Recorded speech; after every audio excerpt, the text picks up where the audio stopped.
Добро вечер, Сокот.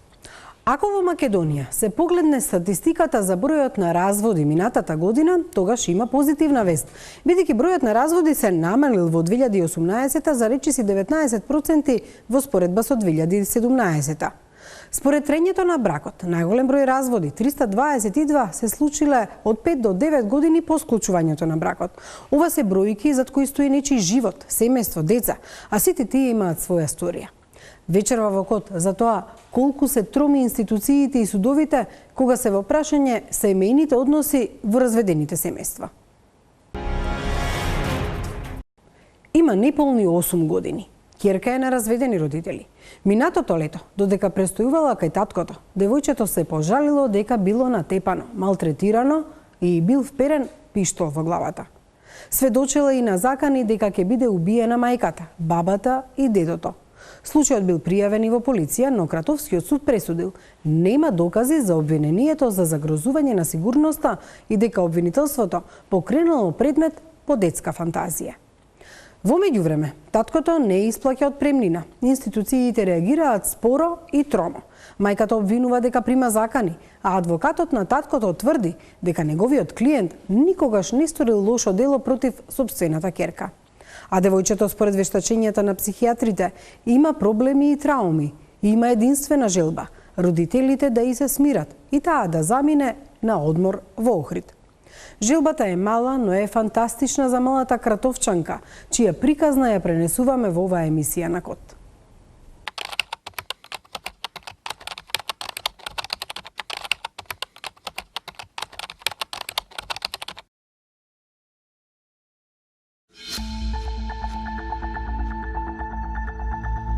Има неполни 8 години. Живее во Кратовско село. Дете е на разведени родители. Тешката судбина која ја има и донела една желба. Сонува да оди на одмор во Охрид заедно со нејзините родители кои би сакала да се смирени. За жал, идиличната слика за нормално семејство во главата на ова девојче е далеку од нејзината реалност. Кога тога мајка ти ќе утепам, првиот метак е за дедоти, вториот за бабати, трети за мајката. Ова се зборовите кои ги слушнало девојчето изречени од неговиот татко додека пиштолот и неколку куршуми стоеле до него. Барем така кажало, вознемирено, кога после 16 часови затворено во куќата на родителот, се вратило во домот на мајката која е разведена од сопругот.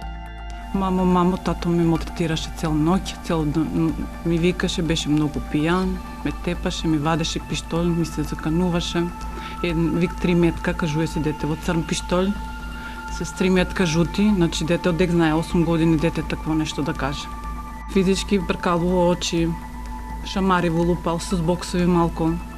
Оваа приказна за Код ја раскажа преплашената мајка која веќе е жртва на семејно насилство. И самата била тепана со години од сопругот, но не се охрабрувала тоа да го пријави, поради малата средина во која живеат и срамот кој би го трпела. Многу пати од срам. Имам искршено нос. 15 дена не сум скочила надвор, заради таа искршеница на носот што го имаше. Целата бев отечена. Се охрабрила да се разведе, но проблемите продолжиле и понатаму. Каде и да ја видел била цел на навреди, пцовки, но и закани. Куде ме видеше, пцуеше, викаше, ја ќе си симно од работу, куде си, што си, курво, ме навредуваше со секакви зборови. По овие пријави Код реши да го истражи случајот и дали институциите си ја завршиле работата. Со него се запознаени полицијата и Центарот за социјални грижи, но и обвинителството и судот. Првата институција која го работела уште разводот е Центарот за социјални грижи во Кратово. Бил спогодбен, старател на девојчето е мајката, додека таткото е обврзан да плаќа алиментација. Таткото не инсистирал да ја добие ќерката. Мајката немала проблем девојчето кога сака да го посетува.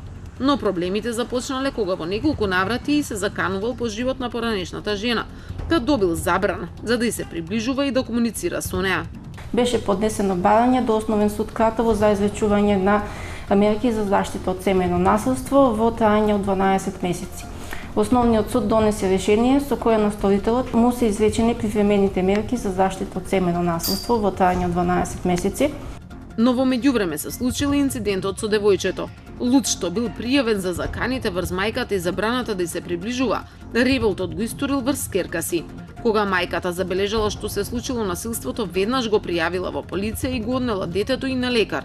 На преглед не се забележуваат физички повреди, а девојчето дава податок за удари во предадот на лицето и устата. Вознемирено е и усрамено.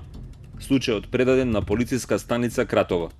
Мајката после неколку денови пријавила што се случило и во социјалното. Го донела и девојчето, но било поминато веќе некое време, па психолозите не забележале ништо чудно. Тоа била прва пријава до нив за насилството и врз детето. До тогаш ниту здравствените работници, а не полицијата не ги известиле за случајот.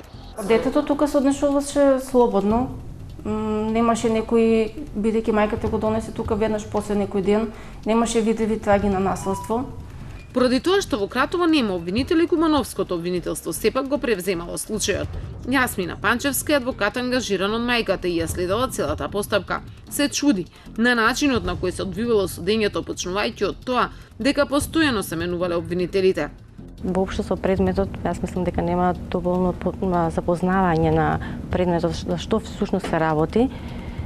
Повеќе од 5 до 6 обвинители, значи имаше различни на секој процес. Загрозување на сигурност. Ова е делото кое му било ставено на товар на таткото. Девојчето било донесено на првото рочиште во судница, наводно за да сведочи за она што се случувало.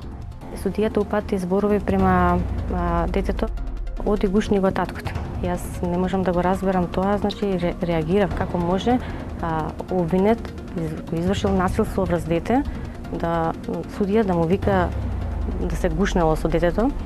А дали вие у тоа би можеле да поверувате дека таткото врз собственото дете, собствената ќерка, која е на возраст од 7 години, дали вие можете да поверувате дека на тој начин би ја злоставувал, да ја става пиштол во уста, да ја се заканува? Тоа е вон здрав разум. Миленко Матковиќ е адвокатот на таткото. Код разговараше и со обвинетиот, но тој не сакаше јавно да зборува за случајот. Се за што се товари негираше и посочи дека се што има да каже ќе го стори преку адвокатот.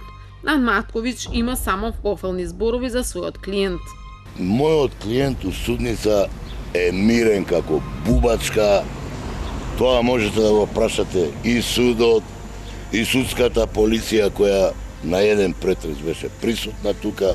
Упати сериозни закани, дека до сега со пушка со пиштоли се заканувала, а од сега натака со автоматска пушка.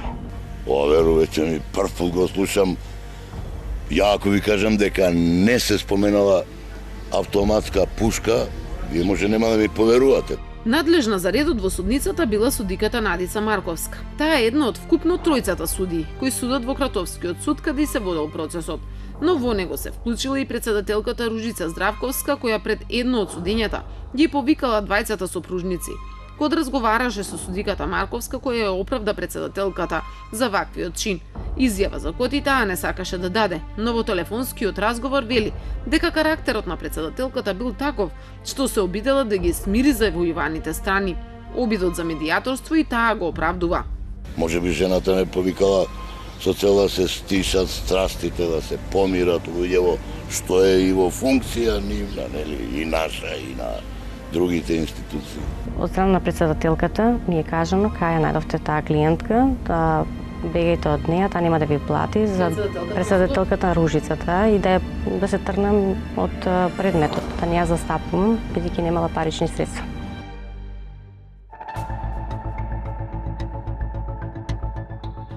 Зборовите кои длабоко се врежуваат во свеста на секој кој ги слушнал, но не биле доволни за Кратовскиот суд. Тој го ослободил таткото со образложение дека случајот е само фикција, резултат на бујна фантазија на едно 8-годишно девојче. Тука судијата го цитирал делот од вештачењето на детскиот психијатар. Девојчето е спремно да ги изнесе сите детали, при што не успева јасно хронолошки да ги опише настаните. Се сеќава дека тој ден кога била кај таткој, тој бил многу пијан, а кога сакала да го посоветува да не пие толку, тој многу се налутил, ја фатил со рака толку силно за образите што на неа и потекла крв. Од тоа девојчето многу се исплашило, пошто го занемарува инцидентот и почнува да зборува други работи. Малолетната е во состојба да запомни и репродуцира за неа важни доживувања, кои под влијание на невротски одбрани може да бидат подложени на фалсификување кога креираат фантастични приказни, за да ја прилагодат реалноста на сопствените желби. Психијатрите потенцирале дека девојчето разбира што е вистина, што е лага, но и дека чувствува грижа на совест поради судската постапка против таткото.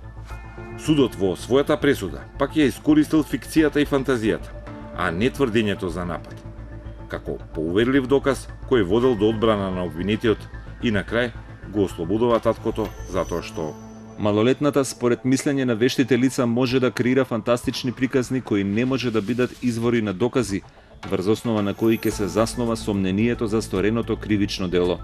Таткото е слободен, но за девојчето во пресудата нема никаква препорака или одлука на судот. Како да и се помогне, кој треба да преземе мерки, како социјалните служби да и го олеснат детството поради состојба во која не е донесена по нејзин избор, туку разведените родители и ја креирале. Адвокатката која ја застапува мајката, но и малолетната жртва, тврди дека судот бил пристрасен и не го прифатил сведочењето на девојчето. Детето кажува дека 16 часа било држано и дека таткото пиштол ставал во уста и дека било малтретирана, дека се заканувал со меци, со пиштол, дека ќе го утепал мајката и бабата и дедото. Физички било повредено? Физички било повредено, за кое што имаме извештај на специјалист. И лекарско уверение имаме за тоа. Дека е повредено девојчето? Повредено и бил бркано во очите, значи, на детето. Како доказ се земени, меѓутоа судот не ги ценел, бидејќи донесе ослободителна пресуда. Обвинителството поднело жалба на пресудата до Скопска апелација, а адвокатот на обвинетиот татко тврди дека обвинителите сакаат судиите да играат понивно и да им носат пресуди, иако во конкретниот случај ја фали судијката за непристрасност. Судовите за жал, овакви какви што ни се потпаѓаат под тоа нивно влијание. Меѓутоа, еве сега ја користам оваа прилика да и се заблагодарам на судиката што имаше чест и доблест да донесе ослободителна пресуда во двата предмети, мада со оглед на нејзиното однесување во текот на постапката, да ви кажам искрено, и не се надева.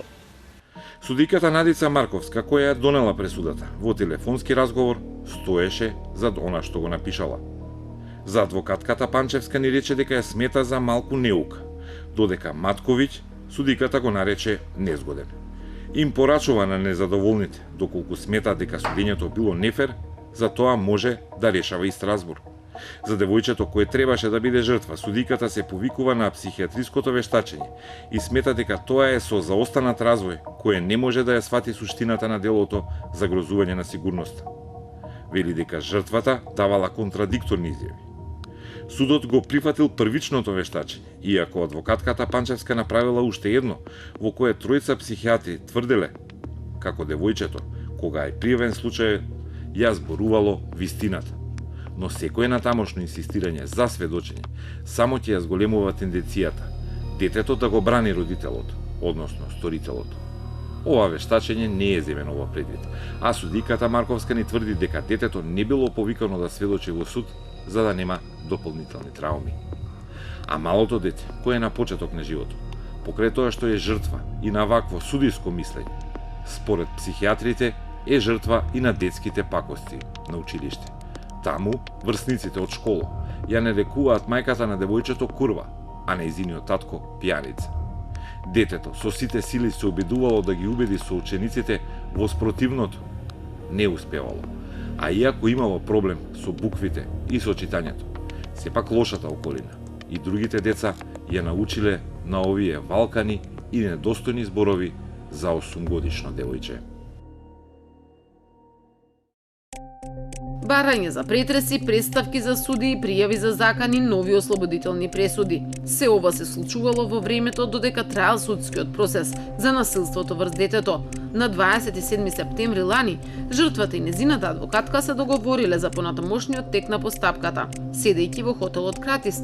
Неочекувано пристигнал поранешниот сопруг на жената и им се заканил. Се појави на масата во Кратис, најнаш упати закани, дека ќе упитепал 5 лица и бараше повлекување од мојата клиентка на пријавата да се повлече. И стана од масата, накај супати некај неговото возило, пошто се врати веднаш со држање на раката во пределот на стомакот под палтото. Се закани со пиштол, сметавме дека навистина носи пиштол. Во тоа време веќе било активно решението на Центар за социјални грижи, со кое бившиот сопруг не смел да се доближува на жената. Центар за социјална работа Кратово поднесе кривична пријава поради неизвршување на судска одлука од основното јавно обвинителство со дописни известија дека во кривичната пријава поднесена од страна на Центарот се наведени настани за кои веќе има донесени одлуки во обвинителството и дека истиот предмет е споен со друг предмет. Обвинителството и за ова го гонело по службена должност, но за неизвршување на судска одлука. Предметот се паднал кај истата судика, а таа го ослободила од вина. Сметала дека за она што го товарат треба да се гони прекршочно, а не кривично, па поради тоа и е ослободен. Истата судика дала и наредба за претрес на неговиот дом, за да се пронајде пиштолот со кој таткото се заканувал. Според неа никој не дојавил дека ќе се врши претресот. Пиштол не бил пронајден. Наредбата за претрес, пред претресот е неизвестен. И на мојата клиентка се јавил дека ќе му се врши претрес.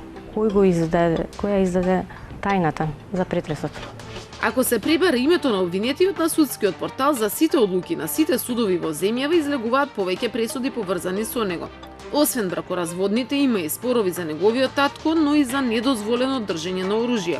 Судот во Куманово во 2010-та го осудил на условна затворска казна затоа што имал нелегален пиштол.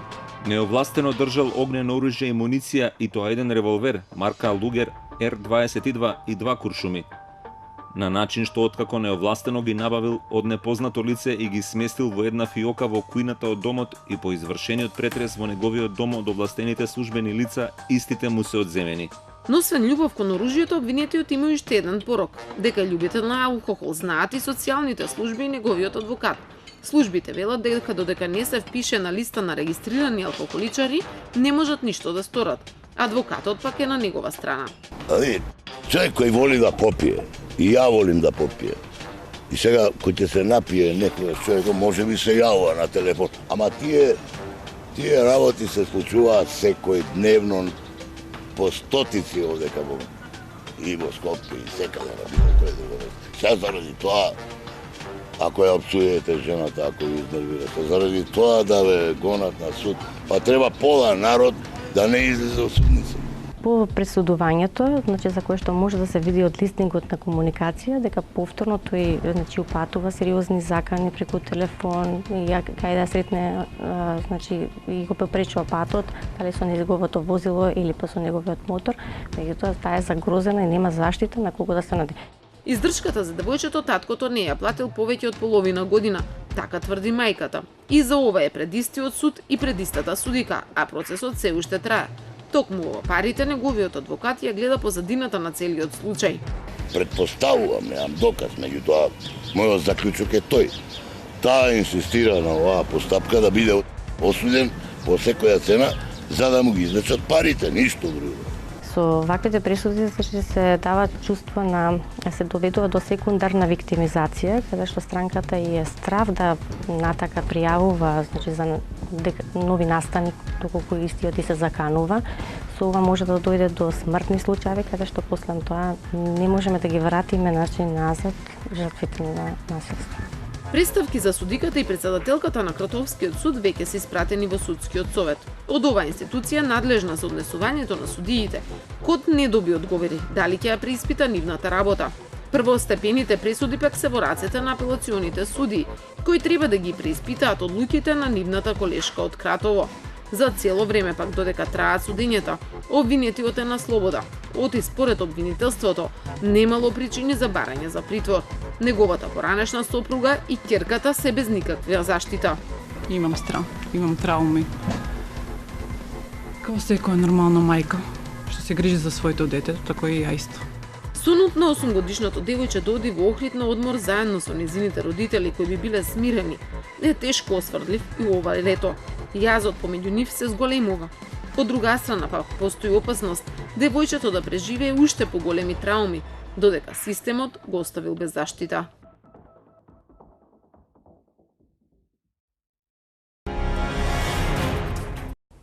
Татковците бараат исти родителски права со мајките. Така нареченото заедничко родителство да стане правило инкорпорирано во закон, а не по автоматизам детето да се доделува на мајката. За жал, мал е бројот на родители кои успеваат да се договорат за подеднакво чување на децата, а најголемиот број завршуваат со години во судовите, барајќи го правото на старателство. И мајките и татковците често се жалат и на инертноста или лошата работа на социјалните служби, а социјалните работници пак велат дека најчесто завојуваните родители лошите односи меѓу себе ги рефлектираат на своите деца.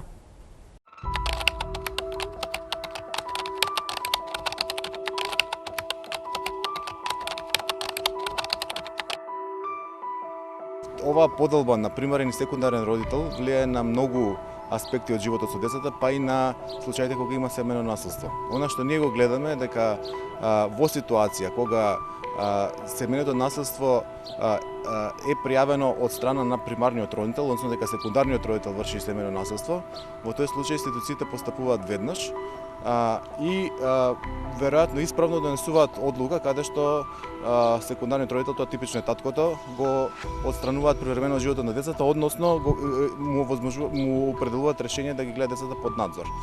Сега, што е проблематично тука? Проблематично е што тие поставки траат долго, бесконечно, траат со години, па така во ситуации кога тој родител што е обвинет за насилство сака да се го исчисти образот, мора да прифати ситуација каде што со години децата ќе ги гледа под надзор во Центар за социјални работи. И кога ќе заврши таа постапка, и ако се покаже дека насилство немало, во тој случај никој не е одговорен. Едноставно се пробува после да се тргне видувањето од центарот, меѓутоа вообичаено тој родител добива не повеќе од 1 до 2 дена месечно со децата, затоа што долги години имале минимални контакти. И односот со децата е неповратно уништен. Притоа тој што лажно пријавил нема никакви санкции. И затоа еден од нашите предлози на измени во Закон за семејство е тоа да лажното пријавување на насилство, педофилија и други злоупотреби на децата да биде основа за земање на родителско право. Спротивна ситуација имаме кога секундарниот родител, односно родителот кај што не живее детето, пријавува насилство од страна на родителот со кој што детето живее. Во тој случај секогаш се гледа со сомнеш на таквите пријави и центри за социјална работа, иако постојат точно определени временски рамки како треба да се постапува, кога треба како треба да се да се играат процесите, да се постапува, во тој случај центрите едноставно ја тегнат целата постапка и вообичаено се оди на тоа да се релативизира насилството дури во ситуации кога постои подкрепено со документи и вообичаено е тоа дека во такви ситуации обично 20 родители вршат психичко насилство врз детето. Станува збор за еден континуиран процес кој што е малце покомплициран и е малце пообсежен. Значи овдека треба да се раслои на повеќе делови. Мајката е жртва, детето пред се е жртва и таткото е насилен, од тоа што вие го кажувате за овој случај. Тоа значи дека соодветни стручни служби, првенствено Центар за социјална работа, дали психијатриски здравствени установи и така натаму, треба да обезбедат третман за мајката како жртва, затоа што претпоставувам дека станува збор за жена која што имала намалена самодоврба, која што е исплашена, која што не знае како да реагира и така натаму, ова е се на ниво на претпоставки. Детето кое што гледало насилство и истрауматизирано, ако се вперило пиштол, тоа е страшна траума за детето, значи треба да се работи во целокупниот процес на ретрауматизација, соодветно психолошки, психотерапевски, во одредени случаи, доколку е потребно истото, треба да се побари и соодветна психијатриска помош и да се работи со таткото и неговата природа, потреба да биде насилен.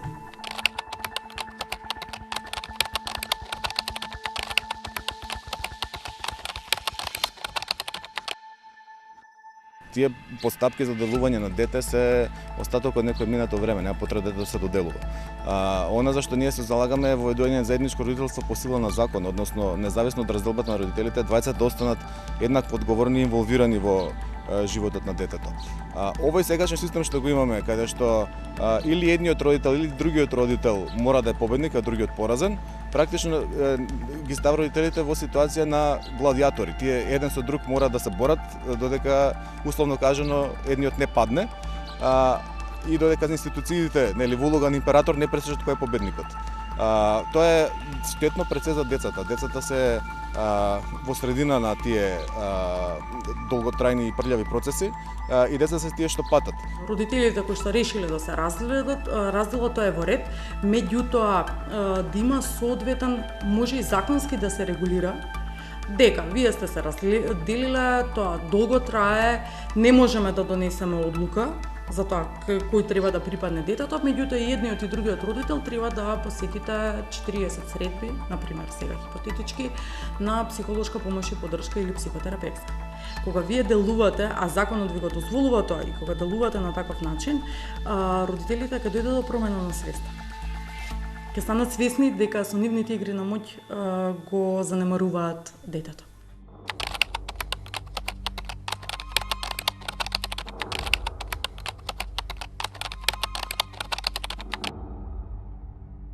Заедничко за сите дека сите не сме задоволни од работа на центри за социјална работа, меѓутоа мора малце да ја согледаме ситуацијата и од другата страна, како е се вработен во центар за социјална работа. Во таква ситуација си соочен со сериозни проблеми, а со да речеме многу лабави решенија, многу лабави рамки како треба да се постапува. Практично центри за социјална работа немаат систем по кој што работат. Ова особено го гледаме во ситуација кога се определуваат видувања.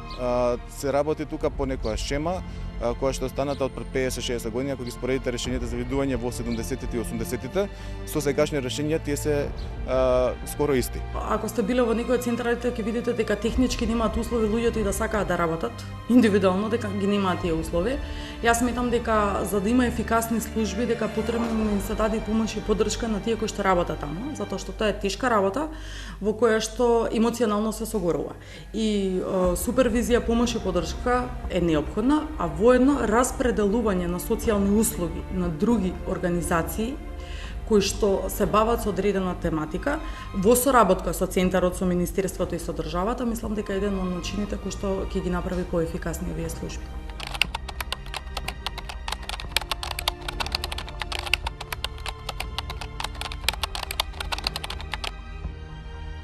Сите овие проблеми со кои што се соочуваме, кои што ги вие воочувате, се решаваат со воведување на заедничкото родителство по развод. Мислам дека во законот за новиот закон за социјална заштита е предвиден тој дел на давање на социјални услуги и од тој аспект сметам дека таа законска рамка е многу добро направена во насока на помош и поддршка, уфаќа повеќе аспекти од социјалното функционирање и детално не го знам законот, психолог сум, меѓутоа сметам дека е еден многу добар чекор. И за крај на уште една тема. Откако во минатата емисија КОТ го објави извештајот за жариштата на организираниот криминал, составен од глобална иницијатива, во кој беше наведено дека на Јажинце се исклучувале камери за да се реализира шверц помогнат од партиски структури. Од телото за координација на граничното управување негираат дека последните 2 години воопшто не е возможно да се исклучи камера без да се забележи во централата во Скопје. Може би имало во минатото, но денеска нема, тврди координаторот Пивоваров. Крупните зверки ги нема меѓу фатените. Но од друга страна, откривме какви ситни корупциски финти се случуваат на границата. Во една од нив повторно е главен Сваровски, познат и во македонското судство.